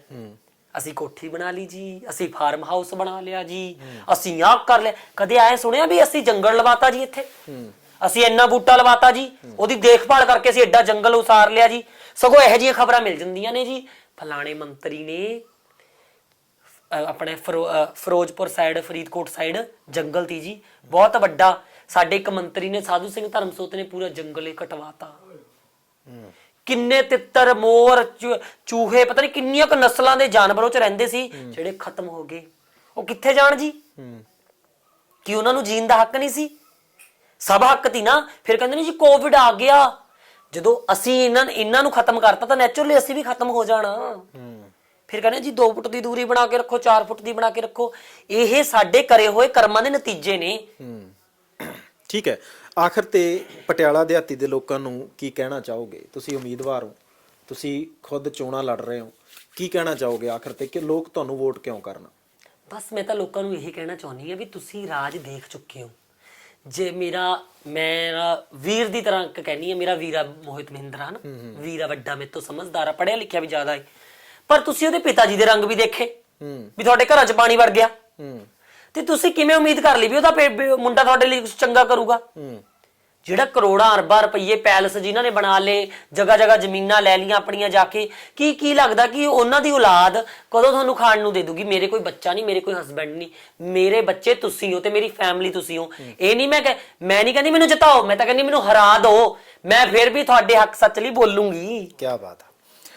ਸਿੱਧੇ ਤੌਰ ਤੇ ਸਾਡੇ ਦੇਸ਼ ਦੇ ਵਿੱਚ ਡੈਮੋਕ੍ਰੇਸੀ ਆ, ਲੋਕਤੰਤਰ ਆ, ਔਰ ਲੋਕਤੰਤਰ ਹਰ ਇੱਕ ਨੂੰ ਇਹ ਹੱਕ ਦਿੰਦਾ ਹੈ ਕਿ ਤੁਸੀਂ ਚੋਣਾਂ ਲੜ ਵੀ ਸਕਦੇ ਹੋ, ਤੁਸੀਂ ਜਿੱਤ ਵੀ ਸਕਦੇ ਹੋ, ਤੁਸੀਂ ਵਿਧਾਨ ਸਭਾ ਵੀ ਜਾ ਸਕਦੇ ਹੋ, ਤੁਸੀਂ ਮੈਂਬਰ ਪਾਰਲੀਮੈਂਟ ਵੀ ਬਣ ਸਕਦੇ ਹੋ, ਤੁਸੀਂ ਮੁੱਖ ਮੰਤਰੀ ਤੱਕ ਬਣ ਸਕਦੇ ਹੋ। ਜਾਣੀ ਇਹ ਲੋਕਤੰਤਰ ਸਾਨੂੰ ਅਧਿਕਾਰ ਦਿੰਦਾ ਹੈ। ਸਿੱਧੇ ਤੌਰ ਤੇ ਜਸਲੀਨ ਪਟਿਆਲਾ ਹੋਰਾਂ ਨੇ ਕਿਹਾ ਸੀ ਕਿ ਤੁਸੀਂ ਅੱਜ ਤੱਕ ਜੇਕਰ ਕਿਸੇ ਨੂੰ ਰਾਜ ਕਰਦੇ ਦੇਖਿਆ, ਉਹ ਔਰਤ ਨੂੰ ਤੇ ਮਰਦ ਨੂੰ ਹੀ ਦੇਖਿਆ, ਟਰਾਂਸਜੈਂਡਰ ਨੂੰ ਕਦੇ ਨਹੀਂ ਕਿਸੇ ਨੇ ਦੇਖਿਆ, ਕਿਉਂਕਿ ਸਮਾਜ ਦੇ ਵਿੱਚ ਕਬੂਲ ਵੀ ਬਹੁਤ ਘੱਟ ਕੀਤਾ ਜਾਂਦਾ। ਉਹਨਾਂ ਨੇ ਵੀ ਜ਼ਿਕਰ ਕੀਤਾ ਕਿ ਕੁੱਖਾਂ ਦੇ ਵਿੱਚ ਵੀ ਉਹਨਾਂ ਨੂੰ ਮਾਰ ਦਿੱਤਾ ਜਾਂਦਾ ਹੈ। ਪਰ ਅਸੀਂ, ਕਿਉਂਕਿ ਅਸੀਂ ਮੀਡੀਆ ਪਰਸਨ ਹੈ, ਹਰ ਇੱਕ ਬੰਦੇ ਨੂੰ ਮਿਲਦੇ ਹਾਂ, ਹਰ ਇੱਕ ਬੰਦੇ ਤੱਕ ਉਹਨੂੰ ਮਿਲ ਕੇ ਉਹਨੂੰ ਸਮਝਣ ਦੀ ਵੀ ਕੋਸ਼ਿਸ਼ ਕਰਦੇ ਹਾਂ। ਪਰ ਸੱਚਮੁੱਚ ਇਹਨਾਂ ਦੇ ਅੰਦਰੋਂ ਅੱਜ ਇੱਕ ਦਰਦ ਜਿਹੜਾ ਉਹ ਮਹਿਸੂਸ ਜ਼ਰੂਰ ਹੋਇਆ ਕਿ ਹਰ ਇੱਕ ਬੰਦੇ ਦੀ ਇੱਕ ਦੁਨੀਆ ਹੁੰਦੀ ਹੈ, ਕਿਸੇ ਦੇ ਪਰਿਵਾਰ ਦੀ ਹੁੰਦੀ ਹੈ, ਕਿਸੇ ਦਾ ਆਪਣਾ ਹੀ ਔਰਾ ਹੁੰਦਾ ਹੈ, ਪੜ੍ਹਿਆ ਲਿਖਿਆਂ ਦਾ ਆਪਣਾ ਔਰਾ ਹੁੰਦਾ ਹੈ, ਅਨਪੜ੍ਹਾਂ ਦਾ ਆਪਣਾ ਔਰਾ ਹੁੰਦਾ ਹੈ, ਤੇ ਇਹਨਾਂ ਦਾ ਇੱਕ ਆਪਣਾ ਸਮਾਜ ਹੈ। ਜੇਕਰ ਇਹਨਾਂ ਨੇ ਇਹ ਫੈਸਲਾ ਲਿਆ ਕਿ ਇਹ ਚੋਣ ਲੜਨਗੇ, ਔਰ ਜੇਕਰ ਸਮਾਜ ਨੂੰ ਸੁਧਾਰਨ ਦੇ ਲਈ ਇਹਨਾਂ ਦੇ ਵਿੱਚ ਕੋਈ ਕਣਕੰਡਾ ਹੋਊਗਾ, ਤਾਂ ਅਸੀਂ ਵੀ ਅਪੀਲ ਕਰਦੇ ਹਾਂ ਕਿ ਤੁਸੀਂ ਇਹਨਾਂ ਦੀਆਂ ਗੱਲਾਂ ਨੂੰ ਸਮਝਿਓ ਜ਼ਰੂਰ। ਫੈਸਲਾ ਤੁਹਾਡੇ ਹੱਥ 'ਚ ਹੈ, ਤੁਸੀਂ ਦੇਖਣਾ ਹੈ ਕਿ ਕਿਹਨੂੰ ਜਿਤਾ ਕੇ ਵਿਧਾਨ ਸਭਾ ਦੇ ਵਿੱਚ ਭੇਜਣਾ ਔਰ ਸਿਹਰਾ ਕਿਹਦੇ ਸਿਰ ਬੰਨਣਾ। ਆਪਣੇ ਸਹਿਯੋਗੀ ਸੁਖੀ ਰੰਧਾਵਾ ਦੇ ਨਾਲ ਮੈਂ ਰਵੀ ਸੰਗਰਾਹੁਰ ਦਾ ਅਨਮਿਊਟ ਪਟਿਆਲਾ।